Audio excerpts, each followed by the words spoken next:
Muy buenos días, estimada doctora Alexandra Ortegas, compañeros de clase de la sección 13 de la Unidad Curricular de Introducción al Derecho, de la Universidad Nacional Experimental de los Llanos Centrales Rómulo Gallego, del área de Ciencias Políticas y Jurídicas del Programa Municipalizado de Derecho de San Juan de los Morros.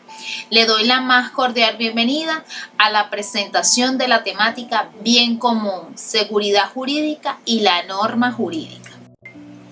Quien les habla, la participante Carolay Hernández. En la mañana de hoy les expondremos la temática relacionada al bien común, la seguridad jurídica y la norma jurídica. El grupo de trabajo está constituido por Arixa Ledesma, Augusto Vázquez, Carolina Herrera, Dianelis Ortegas y Jesús Alejandro Romero. Las diversas temáticas que se presentarán serán explicadas de la siguiente manera, tal cual como podemos visualizar en la lámina. La primera de ellas es el bien común.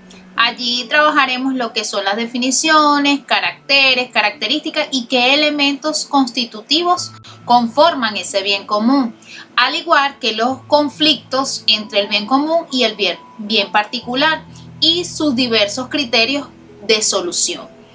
Luego tenemos lo que es la seguridad jurídica. Dentro de ella lo que es la definición, sentidos y nociones que integran su contenido y la arbitrariedad. Luego procedemos a lo que es el orden social y la libertad. Dentro del marco jurídico, lo que son las leyes y normas y división de las leyes por su objeto y necesidad, a través de lo que son la formulación de las leyes, la norma jurídica y su estructura lógica. Ahora bien, vamos a iniciar con lo que es esa definición de bien común. El bien común es todo aquel donde no hay exclusión en el consumo, es decir, todas las personas de la comunidad pueden utilizarlo y sacar beneficio de él. Si nos vamos a la sección general del concepto de bien común, esto nos lleva a que es aquello que puede ser aprovechado o utilizado por todas las personas. Dicho de otra manera, de un bien común pueden obtenerse beneficio todos los individuos que integran una comunidad. A partir de esta idea, la noción se utiliza en distintos matices o alcances de los diferentes ámbitos en la sociedad. Para la filosofía, los bienes comunes son compartidos por los integrantes de una sociedad que se benefician de ellos. Se hace referencia a que este bien común no solamente trata de bienes físicos, sino también trata de bienes simbólicos o abstractos. Dentro de las características del bien común, tenemos en primer lugar, hay que acotar que el bien común hace referencia a un bien perteneciente a toda una sociedad, por supuesto, en conjunto. ¿Qué quiere decir eso? Que no es propiedad privada de ninguna persona.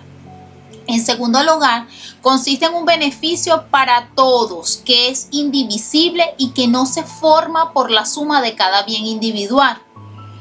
Asimismo, este bien común constituye una obligación del Estado, por lo que todos los aspectos relacionados con el derecho, la justicia, el orden, la seguridad y las normas jurídicas constituyen un objetivo principal y primordial, que es garantizar el bien común para todos. Dentro de sus caracteres tenemos el expansivo, es el bien de todas las partes o sectores que integran todo una sociedad. El distributivo es el bien común, solo se realiza cuando se distribuye entre los miembros de una comunidad. Por consiguiente, la realización y la distribución del bien común son solo dos aspectos de una misma realidad.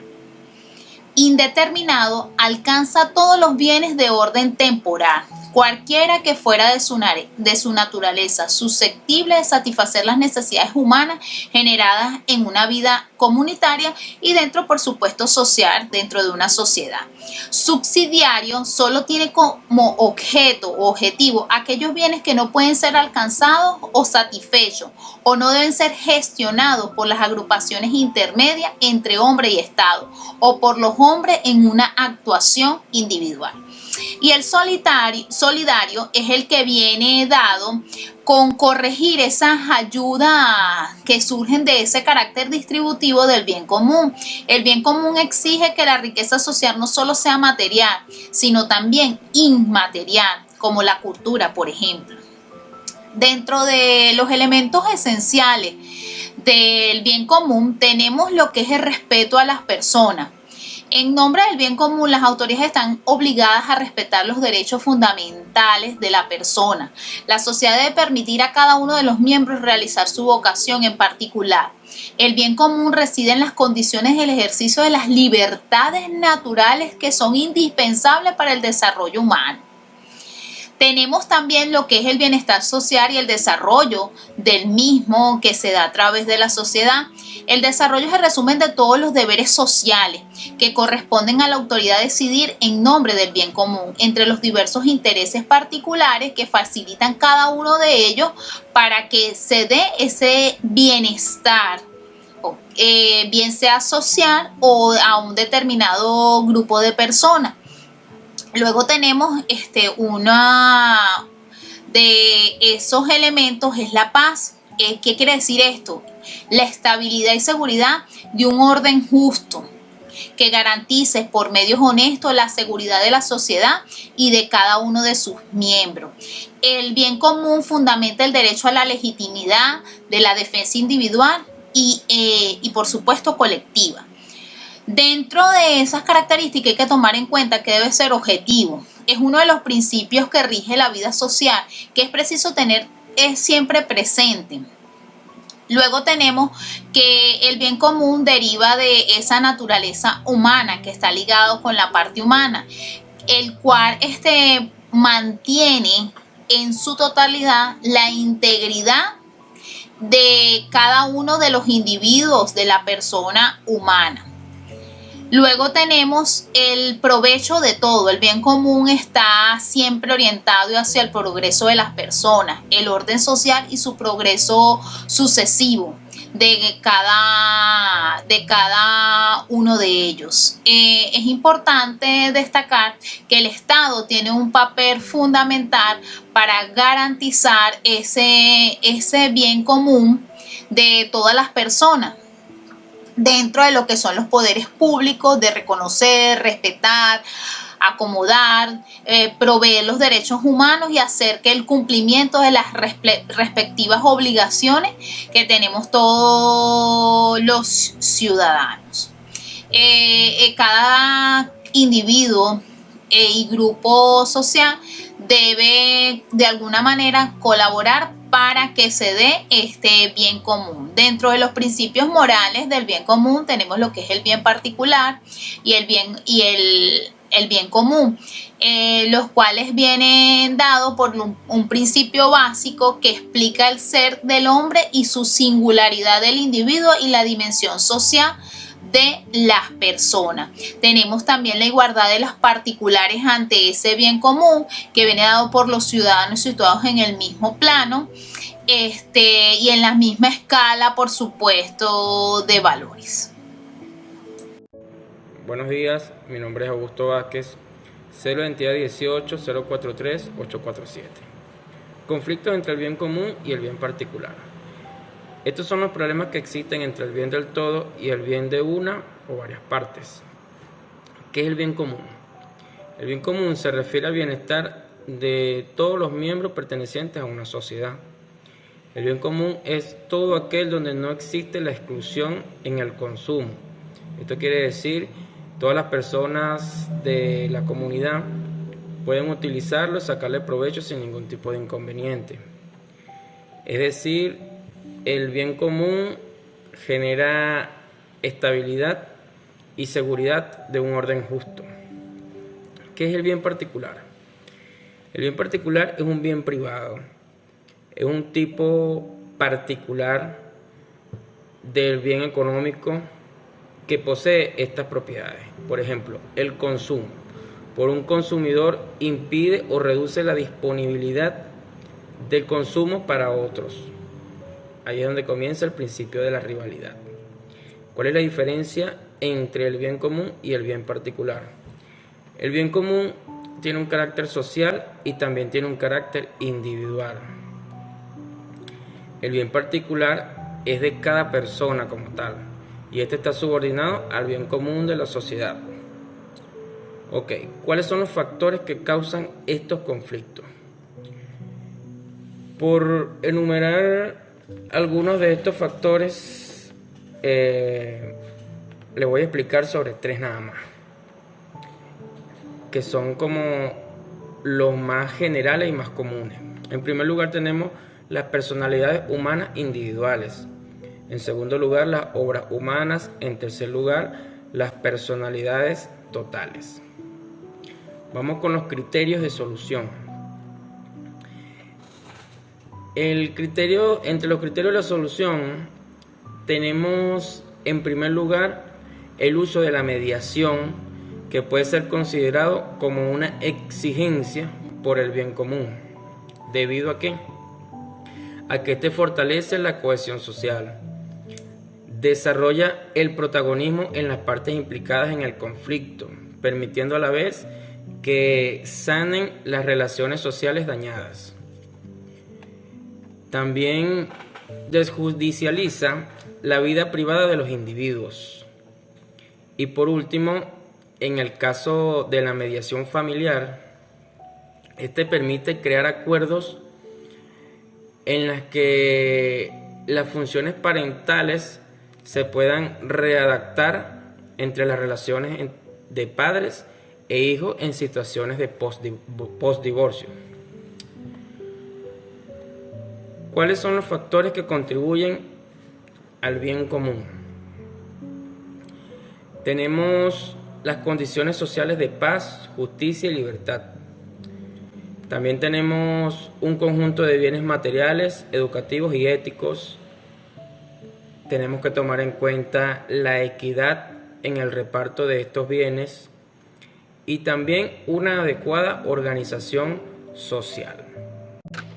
Buenos días, soy la ponente Dianelis Ortega y le daré continuidad a la exposición, hablándoles un poco de lo que es la seguridad jurídica, los sentidos y nociones que integran su contenido, como también la arbitrariedad y el poder discrecional.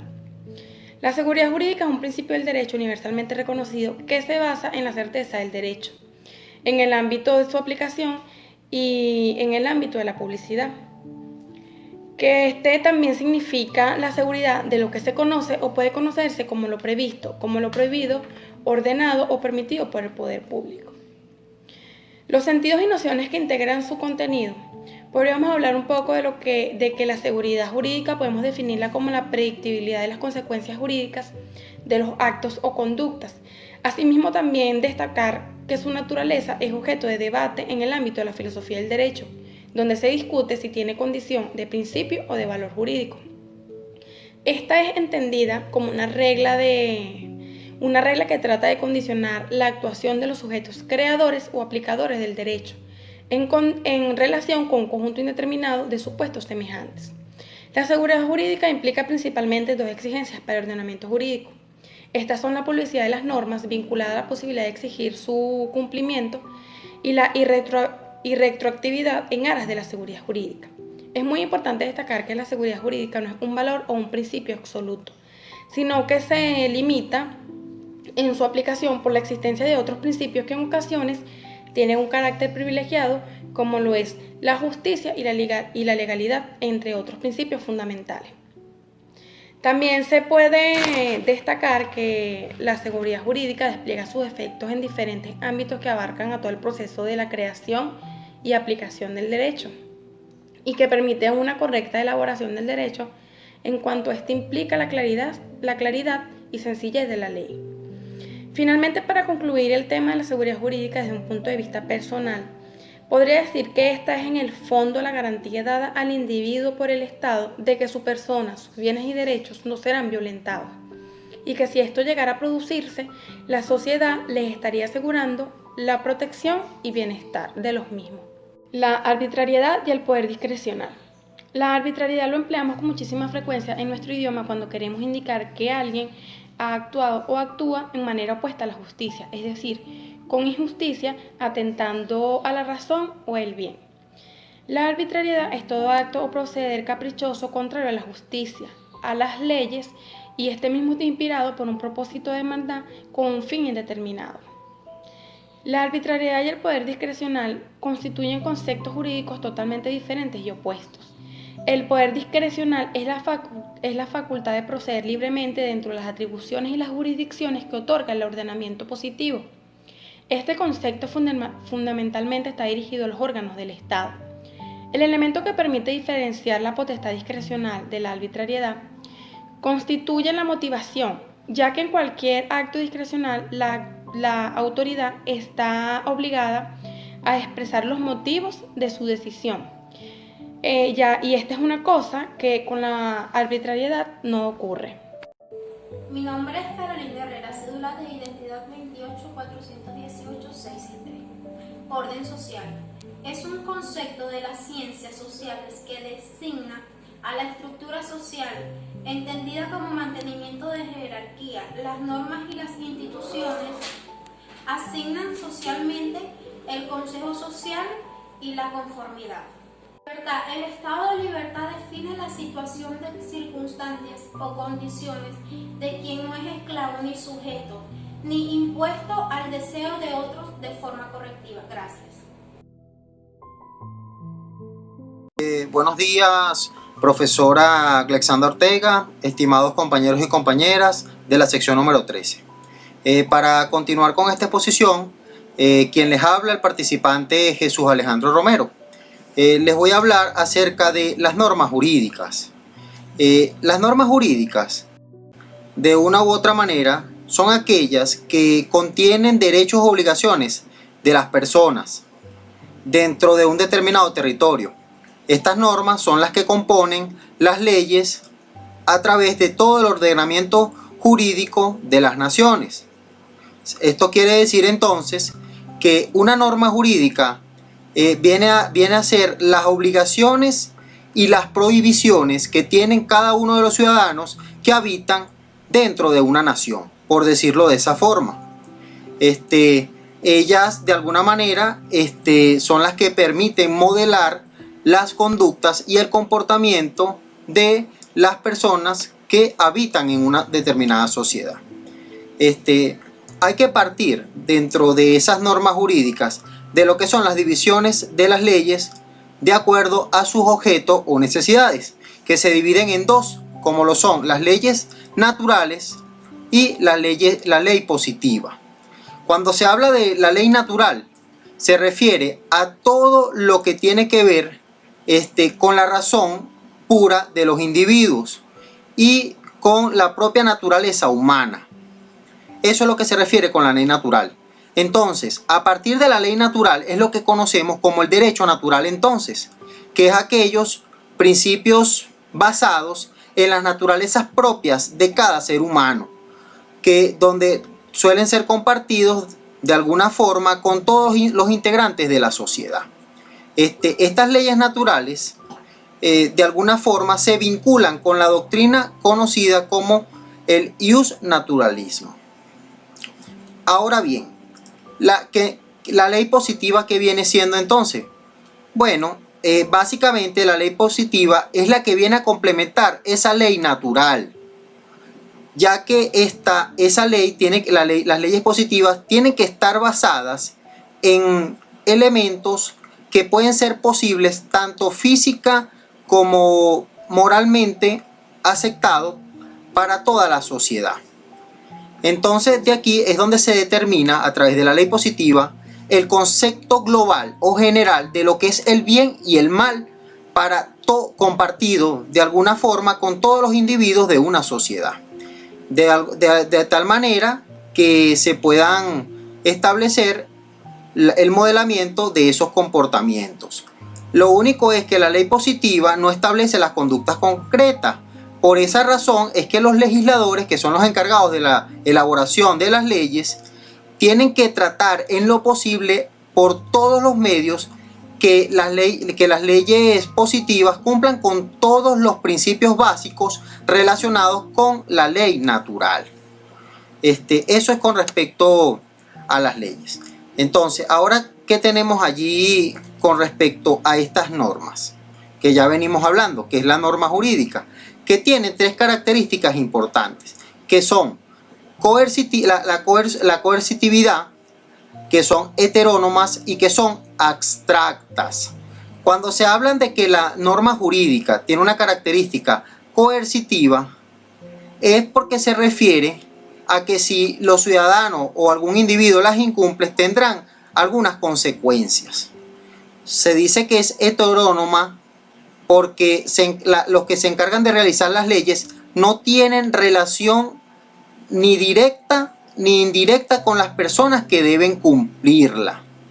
Y también son abstractas porque el supuesto de hecho que recoge la norma no debe ser una situación concreta, sino general. Es decir, que tienen que ser aplicadas a todas las generalidades y no a las particularidades.